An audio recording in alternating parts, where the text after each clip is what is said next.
Gary. Come on up and join me. Yes, I'm Tilly Boleyn. I'm a curator at Science Gallery Melbourne, and up until I read about the roles of the two people joining me on stage, I really thought that I had the best job in the world. So I get to figure out programs and exhibitions that happen and pop up around the University of Melbourne and Melbourne for Science Gallery Melbourne. But everyone, today we have some incredible people on stage, including ROBYN Warner, who is the Professor of Meat Science. ROBYN, welcome. Meat Science, everyone. Is that not the best title you've ever heard? Like, I've never been so jealous for a title. And, you know, before we move on, is one of your KPIs how many vegans you kick per annum? Not recently. No. And PHOEBE Gardner, who is a CEO and co-founder of a startup that's going to change the world. Can we have a round of applause for these two champions? So I hope you're all well fed and watered, because we are going to be discussing the future of food. And today I wanted to take it in talking a little bit about the past, so the past of these fine individuals, the present, so what we're doing in Australia at the moment, and then the future of food. But to start off, I really wanted to gauge the room about what we're eating. So hands up if you're an omnivore. So anything and everything. Awesome. Hands up if you're a vegetarian. And hands up if you're a vegan. I promise I'll hold ROBYN back. Okay, great. It's good to get, you know, a feel for what's happening in the room. Oh, and if anyone needs a chair, there's the whole front row. I promise we don't bite. So now that we've covered the two best jobs, I wanted to get a little bit of a background about what that actually means. So how did you become a Professor of Meat Science, my new favourite role, and what does that mean in what you do? So being a professor, I'm a professor in meat science and also domain leader for food and nutrition. So I manage a big program on food and nutrition in our faculty. But I started off with a Bachelor in Agriculture. It's a fairly general degree. And then my first job out of there was as a cadet looking at research on beef quality, meat quality of beef cattle. And I just got really, really interested in how the structure, biochemistry and the physiology of meat can influence what the consumer gets on the shelves. And it goes all the way through from the soils to the plants to the animals, right through all the storage to the consumer. So I just got it's a really, really fascinating topic, and some of my students now research that. And then I went on to a master's and a PhD in the USA. I was with the Department of Agriculture in Victoria. And then I went on to CSIRO, and CSIRO really gave me a great grounding in much more in the food science. There's some great food scientists in CSIRO. And then I joined Melbourne University about 5 years ago because my passion really is about teaching younger generation, and I'm very lucky to really teach master's students in coursework and also to have PhD students who, I mean, our future is with the young people, and it's a real privilege to teach young people. Awesome, thank you. And PHOEBE, you're an environmental sustainability designer and now a CEO and co-founder. Can you give us your CEO origin story, please? What got you here? So I actually started my career in architecture. So I studied architecture at the University of Melbourne, and I went and worked at a really large firm, straight up. And I was really lucky there to be exposed to some really large scale projects looking at whole cities and their transport systems or social housing. I mean, my very, very first project was actually a really large freeway, and I don't have a car. I don't even have my license. So it was a big learning curve, but I was really pleased to move on and sort of aim to work on some of these larger projects that sort of give an insight into how a city works. And that's actually how I ended up in environmental sustainable design. And then by knowing Alex, my co-founder, and the research that he's completed around the way we can change the way food functions in a city, how it comes in, and turn that into a kind of circular circular system. That's why we started to talk about it, in combining those two knowledge areas of the actual tech of creating food and creating a circular system within the confines of a city, and then what that infrastructure looks like so that it can actually function. So we founded Beyond Ag together earlier this year. Awesome. Thank you. And we'll delve more into Beyond Ag very soon. Just to give us the context of the present, of the situation where we are now, ROBYN, so how much meat are Australians eating, and how does that compare to the rest of the world? Yeah, so we're big meat consumers if you include all the meats together. So fish, chicken, beef, pork and lamb, sheep meat and goat meat. We're the biggest consumers in the world, along with the USA. So we're the only two up in the 101 to 120 kilograms per head per year, compared to all the other countries around the world. Should we be proud of that? Well, probably not. We do need to reduce our meat consumption, as some of the vegetarians in the room would attest to. And like, for example, so we need to reduce our consumption, but other countries, developing countries, maybe only eat 30 kilograms per head per year. And in terms of animal protein, it's actually really important that they eat more because of the nutritional benefits, especially for young people and the elderly. I am just stuck visualising 120 kilograms of meat. That's amazing. Per person, per year in Australia. Incredible. Now, your career has spanned 30 years so far. What changes have you seen happen in the way that we consume that food product over that time? Oh, massive changes. So in the meat industry, there's been massive changes in the meat industry, and certainly being a young woman, it was really interesting to be in a very male-dominated field. Challenging at times, but very enjoyable. And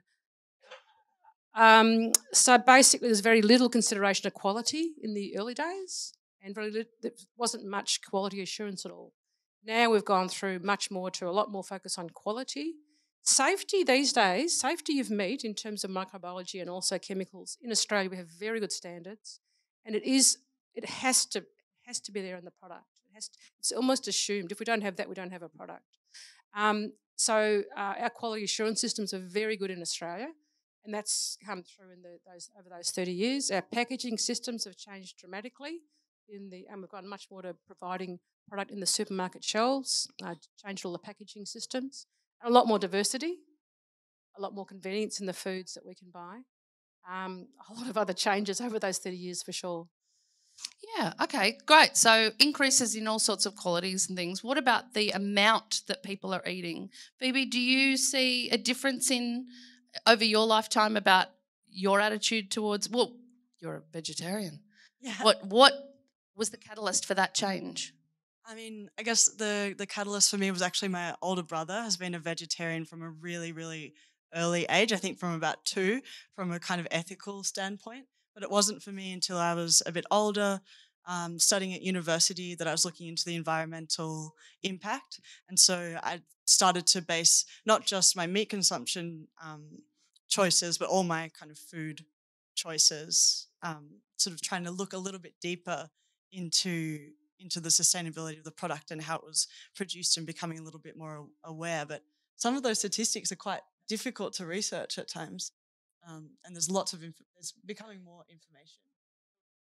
And so innovation in the agricultural industry, can you talk a little bit about what your startup's doing to transform some of those figures and how much of an impact meat production has?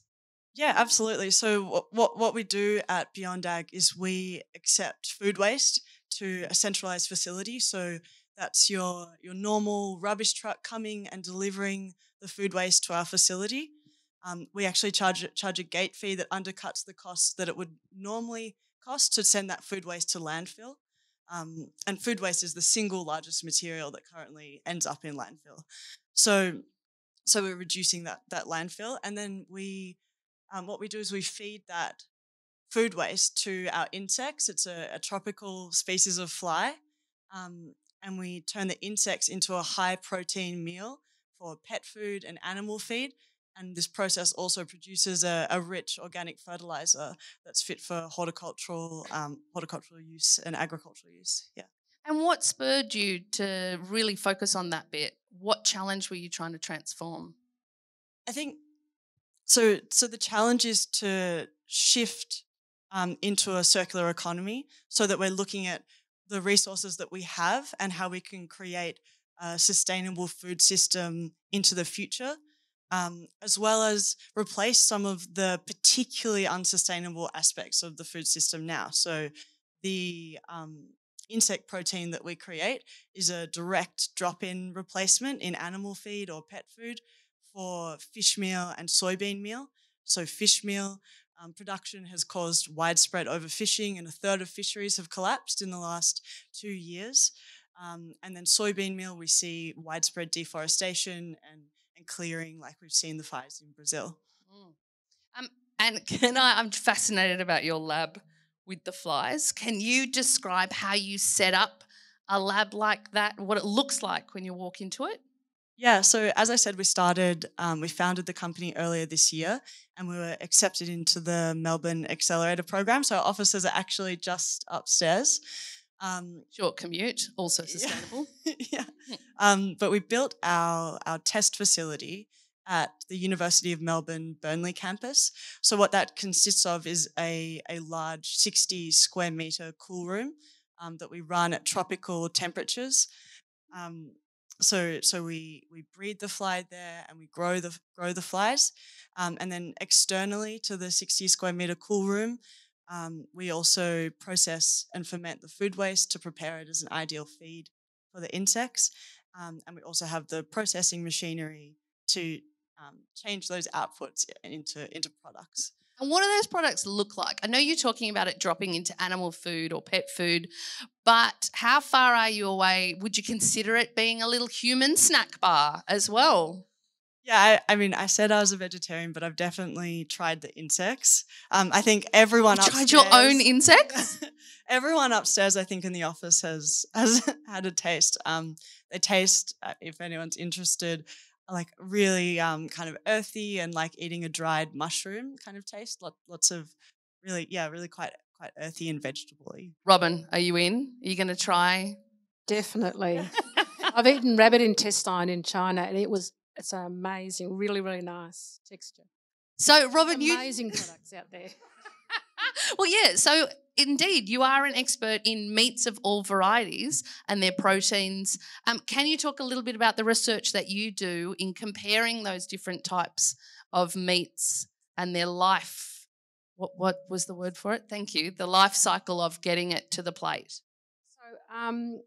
So we have a project where we're looking at alternative forms of protein production, coming through well. And in that project, we're looking towards the future because we recognise that, of course, there is an unsustainable element to farming, including beef cattle.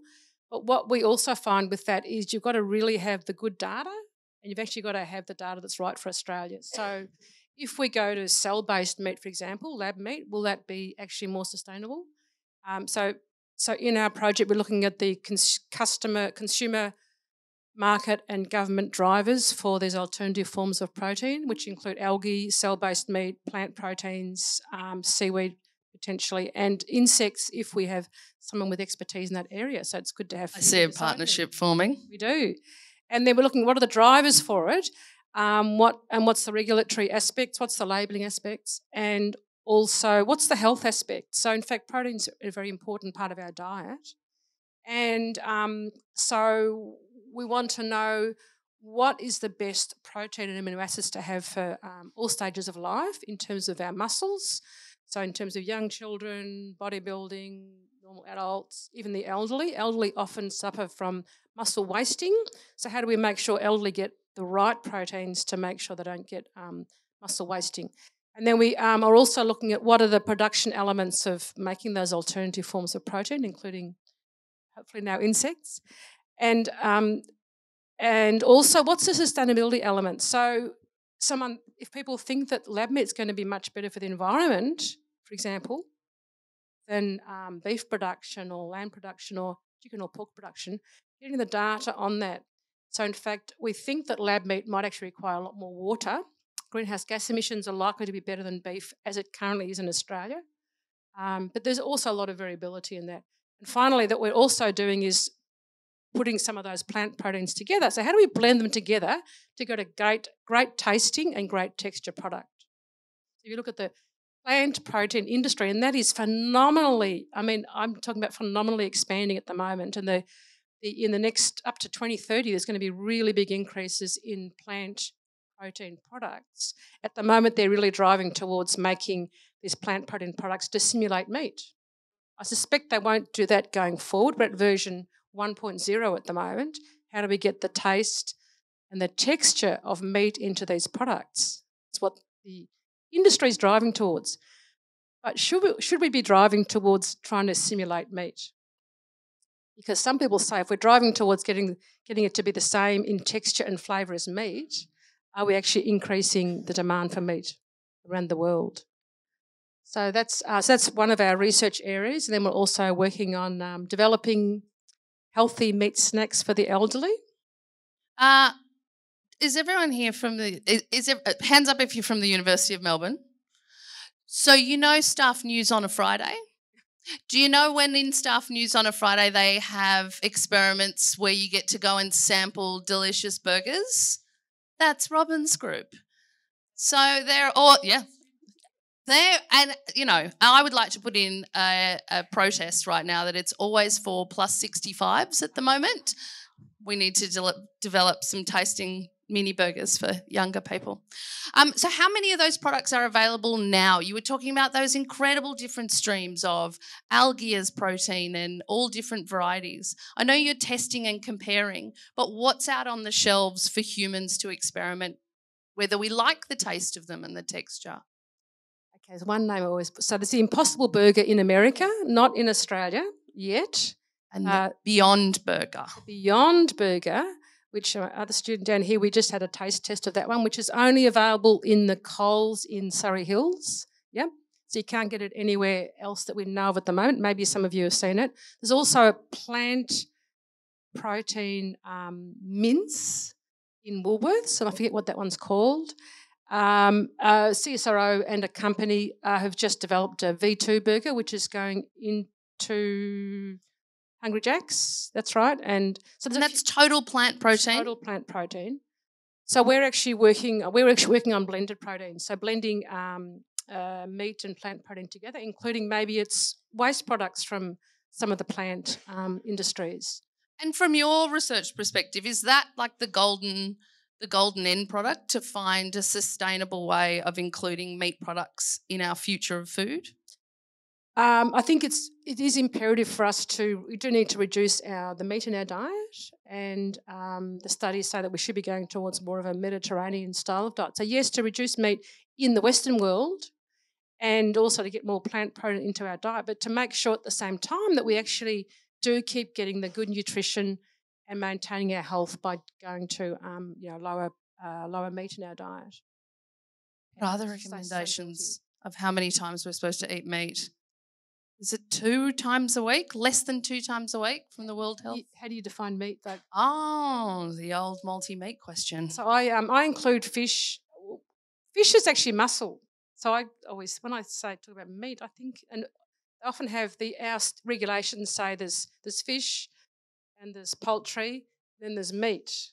And the meat is pork, chicken, lamb and goat meat, yeah? Whereas in my mind, they're sort of all really meat, although I guess fish is a bit separate. I'm not sure what we're recommended to eat. Does someone remember?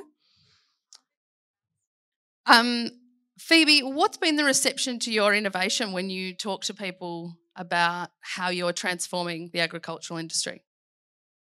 I think there's been an enormous amount of excitement and interest in this space because we're all becoming more aware of the problems around food waste, and we've had the War on Waste series air on the ABC, and that's done an enormous amount for public awareness.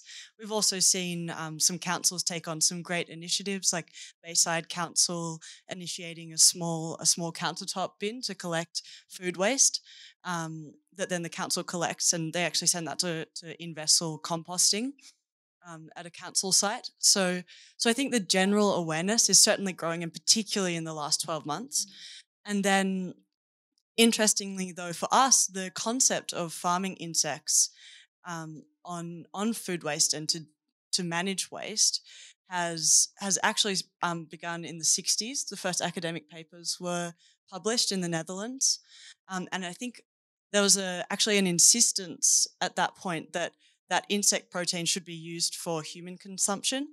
So what we're finding is that shift and discovering that ready market for animal feed and pet food for the insects is a way to really increase the volume of production and gain all those benefits of the circular system without pushing too quickly or too hard on human consumption of the insects initially. And our hope is that in the future, we'll have these systems ready to go using the highest possible practices of food safety, so that when the time comes to launch a human insect protein product that can be taken up at a larger scale, we'll be kind of ready to flick that switch. But for now, the major interest is in getting sort of up to large volumes to make that difference in the animal feed space. And where are you on the scale of getting up to that point now? So we've built our test facility and we're running paid trials with pet food companies, fertilizer manufacturers currently. We've also started to plan our next facility. So at our next facility, we'll be taking in 60 tonnes of food waste per week, and that's still actually subscale. A full-scale facility that's able to support, 2 whole pet food sort of insect protein, single protein diets would be sort of processing up to 150 to 200 tonnes of food waste a day. And then, and that looks like about 15,000 square meters of space, and actually only accounts for about 1.2% of all food waste going to landfill in Australia. So the scope of this problem is enormous, and there are so many resources that we could be reusing in this space. Yeah. Can I ask a question here? So what's really interesting about food waste, I think it's fantastic what Phoebe and her company are doing, is it's fruits and vegetables actually have the highest waste for post-farm gate. So it's about, I'm going to say 30 to 60%, especially roots and tubers. For example, the meat industry only has about 20 to 25% waste. So there's a whole lot of things we can do at a whole lot of levels, and it's great if we're able to use some of that waste with what you're doing, but also we really need to focus on reducing food waste in general post-farm gate. And also I think the other thing I wanted to say was, I think in terms of animals, we really need to use more of what I call the carcass. There's potential to use more of it for edible for humans. So when we're talking about sustainability, it's fundamentally just so important now. Surely everyone's got the message about it, and trying to and waste is a really big part of that. It's about 20 to 30% of the food is wasted in Western countries. Still? Yeah. In terms of the food production that we're not doing nose to tail, is that the expression? Yep. So in Western countries, most of the waste is post-farm gate. In the developing countries... When you keep saying farm gate, what's farm gate? Once the crop is harvested, or obviously the animal leaves the farm, yeah, or that's the two things, post-harvest, post leaving the farm, versus in developing countries, a lot of the wastage is actually on farm. So there's different challenges for different countries, and of course there's an imperative to help developing countries reduce their waste on farm. Speaking of developing countries, and indeed moving this conversation out to a world view, how is Australia placed with our food security, and what are some transformations that your research is looking into about shifting that? Worldwide. So food security, it's really important. In fact, recent talk I heard, if we just worked on reducing food, we actually probably have enough food in the world to feed the world, but it's the waste that we really need to work on. So, and also in terms of food security, it's about you do get loss from when the plant is harvested or the animal is harvested through to the consumer. So trying to reduce that waste. And if we can make the food more it's called shelf stable, so being able to stay safe and no loss of nutrients on the shelves, all through the storage process. That's a really big challenge that we're working on with our food scientists and our nutritionists, including one of the people in the room. So part of our research is about how do we actually achieve that? How can we help to even, make some foods shelf stable for, say, 5 years, and could even be involved in taking people to outer space. So that's a big challenge. Some of our research is working on that, as well as making sure we keep the quality high. Safety is assumed. It's like you have to have safety, as I said before, but the other ones are really making sure it's quality, maintains its nutrition right through to the consumer, and how does it react in the gut, and how does it, help to, how does it behave in our bodies, some of these nutrients from the foods. So we do research on that also. So there's so many areas for improvement within the entire sector. Phoebe, what other innovations and people have you seen working on some of those gaps? So I think it's quite interesting. I also wanted to quickly answer to Robyn that we're super excited about some of the innovation that we're doing in the sense that what we're creating is a totally closed system for farming an insect, and so it's a modular unit, and theoretically we could actually send that up into space and in 60 square meters be producing 5 tons of meat per week just fed on food waste from a space station kind of system. So it's about creating these systems that can withstand climatic events in the future, or the kind of changes that we're facing in the future, and have a stable food system. And there absolutely are other people working in this space as well. And some of the ones I'm quite excited about are the companies or the startups that are able to take food waste and then directly divert that back into the human food system without too much interference. So that's companies like Heme, who've created a sort of a marketplace for food that would otherwise go to landfill to be picked up or to be sold at a lower cost that reduces food waste, or other food sharing kind of platforms that takes food that's not spoiled but can't be sold and redistribute it. Yeah, the future of food. Also being reimagining what a waste product even is before we throw it in the bin. So Phoebe, also, could you tell me about the process? Because, of course, your other co-founder is a scientist. So can you talk about that interdisciplinary nature of developing a business together? Yeah, I mean, that's been absolutely core to our pathway to where we are now, because it's been one thing and an incredible thing to understand the tech and have a kind of black box, as they say, where we create this transformation from food waste to product with the insects. But in the last 5 months, it's been envisioning how that fits into a city, how that can exist within the current systems in a way that can be adopted really quickly and kind of without too many pain points. So it's been absolutely crucial, and we anticipate that we're going to continue to bring more people onto our team with really varied skill sets. So at the moment we're actually looking for someone with some operational skill sets and in third-party logistics, if anyone in the audience in the room wants to join the team. Yeah. And Robyn, to you, with so many different projects and things happening in the agriculture and food industry, what are some of the innovations that are exciting you in the future that are coming up? So it's a few different ones, of course. And so an area that I've worked on is using high-pressure processing. We've looked at it for tenderising meats, so value adding to some meats that are low value. So that has a lot of potential for really adding shelf life and stability to food, maybe 10 times the shelf life stability. 3D printing of food. When we had a recent international conference of engineering and food in Melbourne, and quite a few were talking about 3D printing. One of the staff in our lab is actually working on 3D printing of food. That's quite a challenge. How do you get the texture, the flavour, blend the... What are you printing? Food. Yeah, but what food?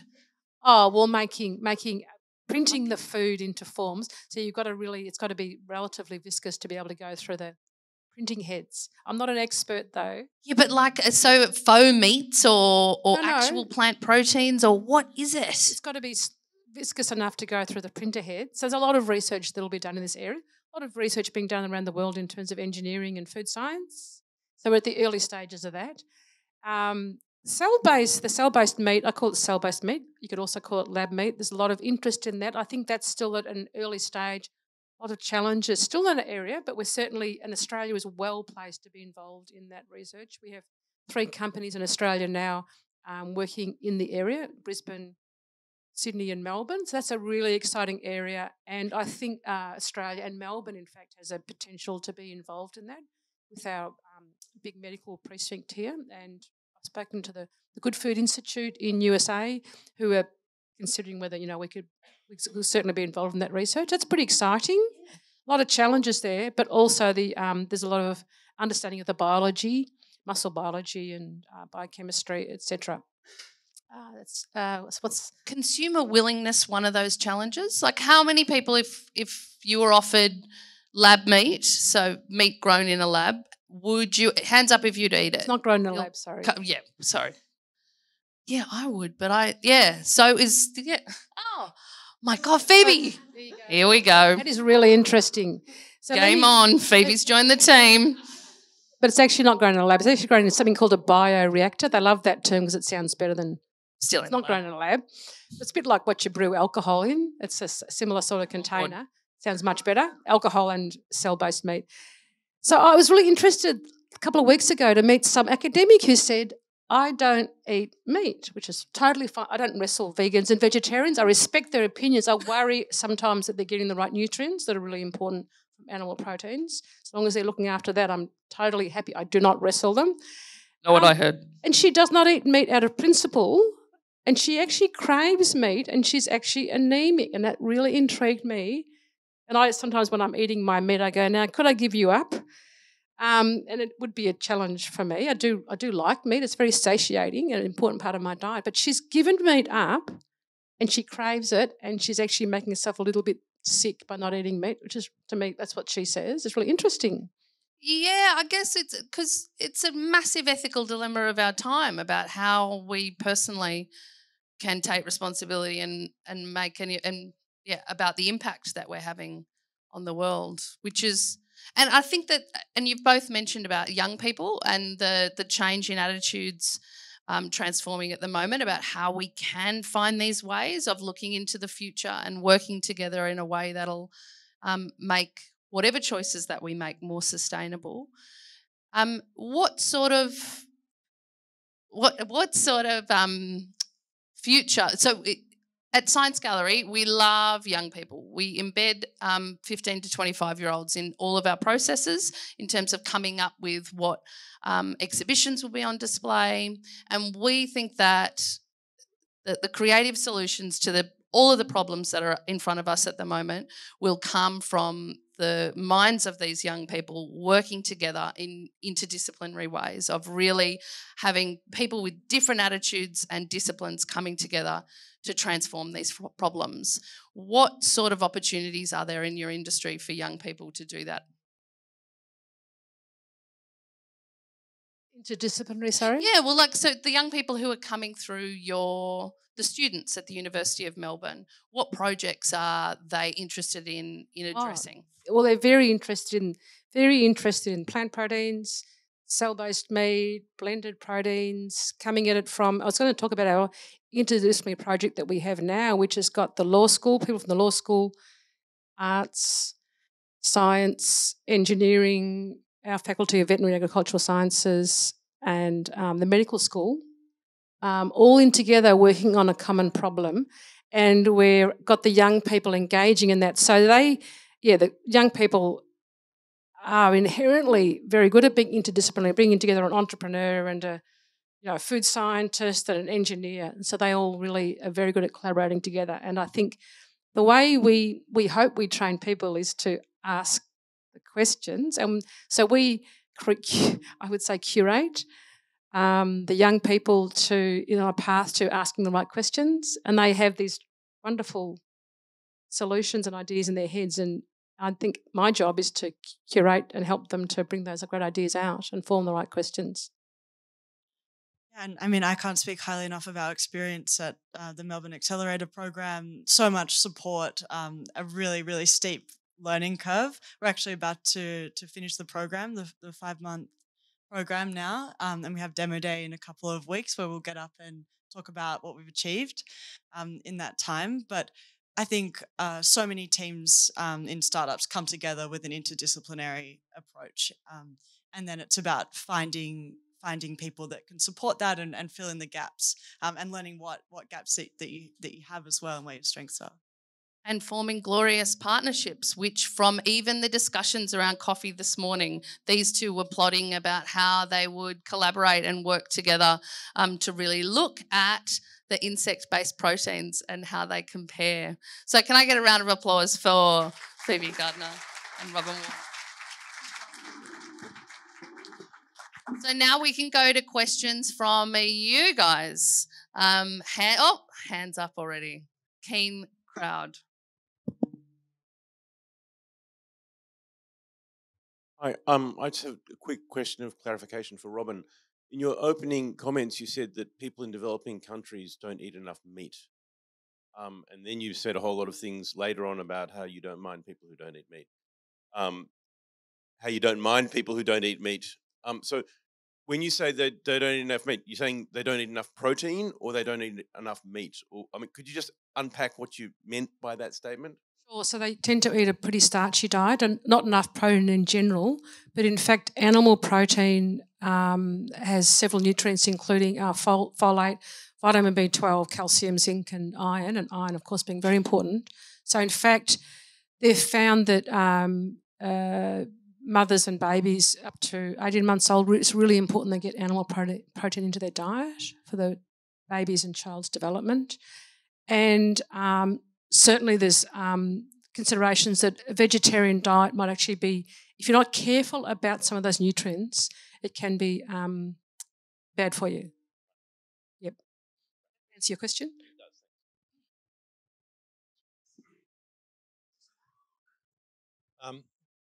To both of you, and thank you very much, has anyone I'll put this in background. UK Parliament, only 4 dissenters passed legislation that by 2050, the whole of UK will be net zero emissions. Germany passed the same thing last week, right? Has anyone calculated your emissions on what you're doing, PHOEBE? And has anyone calculated the alternative emissions, say, per pound of animal meat? Because if you have, you've all of a sudden got the facility to do a sustainability certificate of some kind, which is worth money.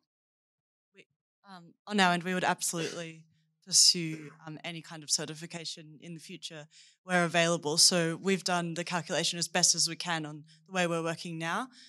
So 1 kilogram of the dried protein meal that we create offsets 50 kilograms of CO2 just on the food waste side, not counting the replacement of soybean or fish meal. And then we also additionally don't use any additional water in the farming of the insects because all the water is provided in the fruit and vegetables from the food waste. Would you like me to comment on lab-based meat? Yep. Oh, sorry, I should call it...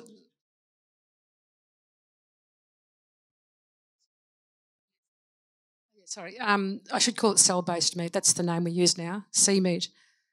And we no longer call it clean meat. The industries that were trying to get it taken and invested in, we're calling it clean meat. I did not like that term because it implies other meat was dirty, but now it's being called, the industry is now calling it around the world, cell-based meat, cultured meat. The analysis I've seen says that greenhouse gas emissions are lower than beef in general, but higher than, probably equivalent to, say, pork and chicken. Yeah. But remember that this is a process that's not actually at industrial scale yet. So there's a lot of assumptions in there, a lot of variability.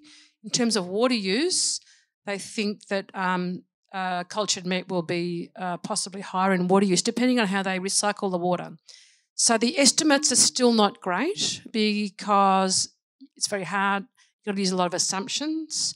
So the life cycle analysis, and you've got to consider water, greenhouse gas emissions, and you often say CO2 equivalents to include all of them, nitrogen, and what have I forgotten here, something, water, nitrogen and carbon.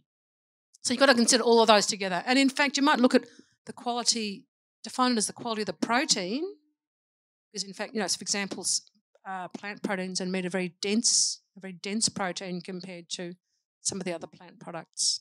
So some of the analyses now actually do it on a protein quality basis, emissions of greenhouse gases versus per quality of protein. But yeah, really important. To get to this zero emissions, this is so important that we address it. Fundamentally important, and the young people know this.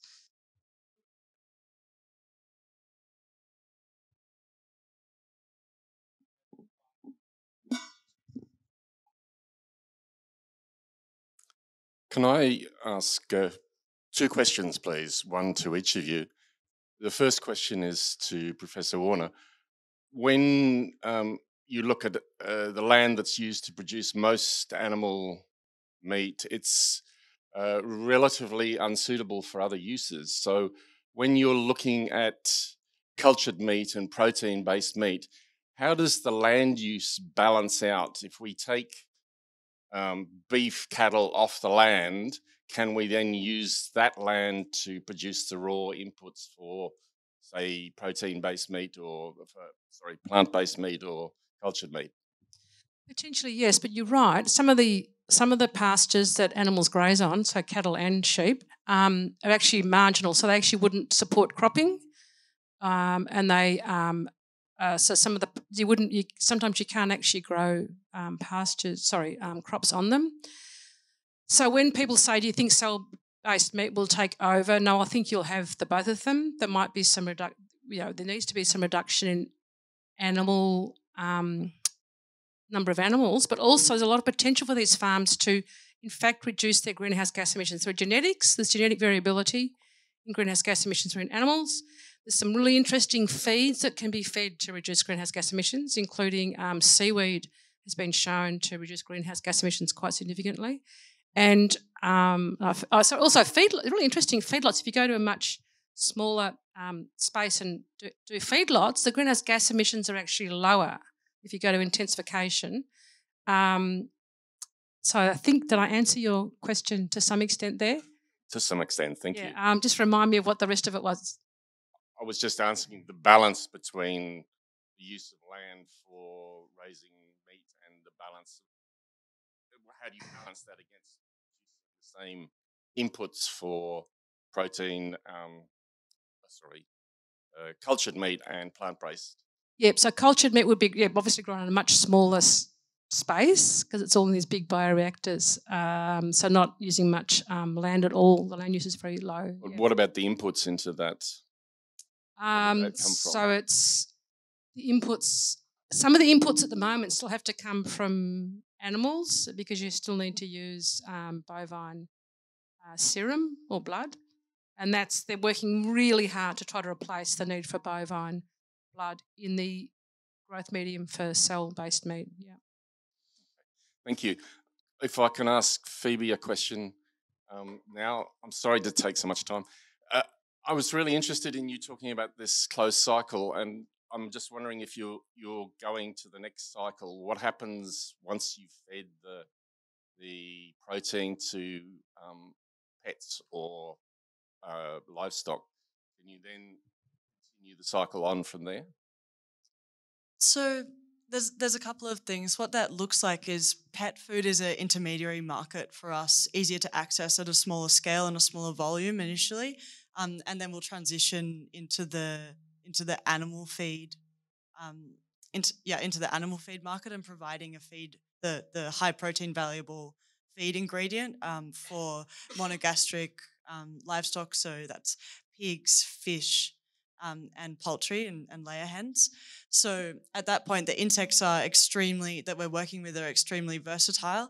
And so the streams of food waste that we can take in, it's sort of all inclusive, and the only restriction really at that point is that they can't eat so like plant material, or thick branches and things like that. And also to your question to Robyn as well, and how that relates to what we're doing. So we're extremely space efficient, and we're essentially an intensive vertical farm, and so our insects grow extremely quickly in our system because we've been able to optimize the feed, optimize the conditions. So they actually grow in 3,000 times in volume in just the 12 days of eating food waste within our system. So they grow from smaller than a grain of sand to the size of a jelly bean.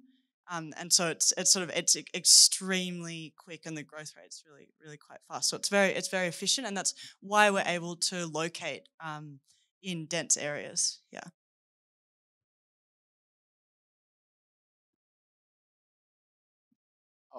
A question for you, Tilly.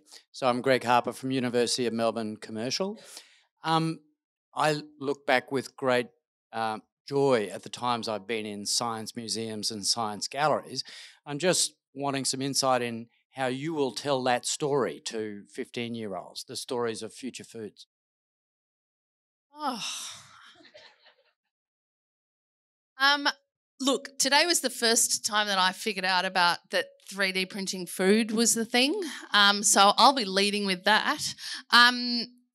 So 4 times a year we meet with our young advisory board, and we talk to them about things that are important to them and what sort of topics they want to cover, what things they think, what challenges they'll be addressing over the next 50 years. And so within the next conversations that we'll be having with them, I'll definitely test out food security and sustainability. We've found over the last few years has been absolutely front of mind, and rethinking the way that we talk about and think about waste products. So food waste is definitely still is absolutely front of mind, and I'm learning things from them. But yeah, I'm not sure. I will need to digest and grow 300 times over the next 12 days and then figure it out from there. Next question. Just a question on waste, and if I could address this to both of you. On one hand, how do we improve the packaging of meat so we reduce the amount of volume of packaging that we're currently attached to it? It seems to be totally out of control at the moment. And can I suggest also we need to shift our language so we're not always using the term food waste, but resource recovery and circularity. We have to re-language this whole process so we're thinking differently rather than just communicating this notion of something that's worthless that we might get some value from. Yes, so thanks, and thanks for reminding me about the language. In fact, sometimes we call from the carcass byproducts. I call it co-products because they're valuable. So thank you for reminding me to change my terminology as well. So packaging, yes, there's certainly work going on packaging, which could be much more sustainable, and we do some of that work ourselves, including edible packaging, which might actually have things in it that help to make the meat stay much fresher and less deterioration. So that's pretty interesting. But you're right. If you go to the supermarkets, they have the modified atmosphere packs, which drive me crazy because you've got the meat in the bottom and lots of air. That's the most efficient way for them to get the product around Australia in a good-looking form. It's not so good for eating quality, so they are trying to change that around Australia. But you're right, we need to change how we package meat, and the industry knows that, and they would have research going on now. We need much more on that. So we use less packaging, and what we do use is much more sustainable and maybe made from plant products like kefir and some of the other ones we do. Ones are co-product from crustacean shells called chitosan. So we do some research on that also, and you extract it out and then you can use it as an edible coating. And you add natural plant antioxidants to it to keep the meat better. In the breeding section of our facility, the adult flies have chitosan as well. And so we're working with a PhD student at RMIT to developing a bioplastic. Very, very similar process. I have a question for Phoebe. I was wondering how consistent is the composition of your final product, considering that you have different inputs from with time. So can you make a comment on that, on the composition of your final product? There is some small variation in the nutritional profile, but what we do is we run parallel streams. We test those streams for their nutritional profile, and then we blend to meet the range that the manufacturer requires.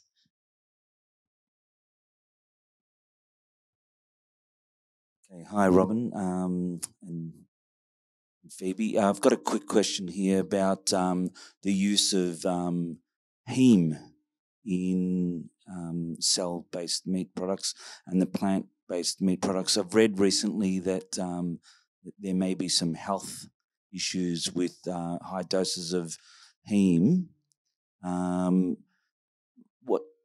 To what extent are our health authorities looking at the use of heme in some of the plant-based products currently? Yeah. So thanks, Nick. So basically, heme protein, the oxygen in the blood is carried around by hemoglobin, and then it's transferred the muscle cell, the oxygen across the muscle cell, and then we have myoglobin in the actual muscle. So some of the research we're doing is what role does the myoglobin actually have in meat flavour in terms of trying to get a really good meat flavour. So one of the students that I have is working on that, is in the room. So the other aspect to that is then obviously there's talk about colon cancer with meat consumption, much more with nitrites and processed meat products. That has been, I think, proven and is substantially believed that there is some increased risk with processed meat, slightly increased risk. With the fresh meat heme protein, which is the myoglobin, there's some data that maybe that contributes, but I think it's not convincing yet. And if you're eating your heme, so you need, it's a real conundrum because you actually need myoglobin with the iron in it to really help with anemia. And in fact, the proteins in meat help to absorb the iron better.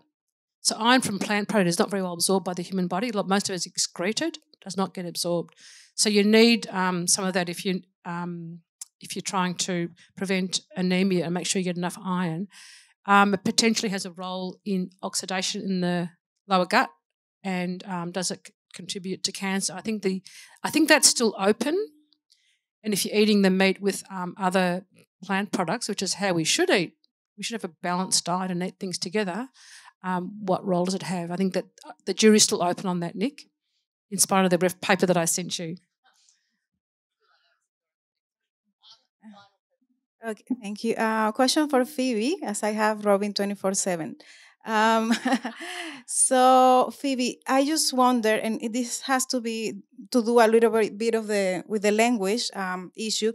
What is the difference from your product now, or what is actually stopping you to feed your final product to humans at the moment, as you are giving the insects food waste? Is that the reason, or are you planning in the future to give it to human consumption as well?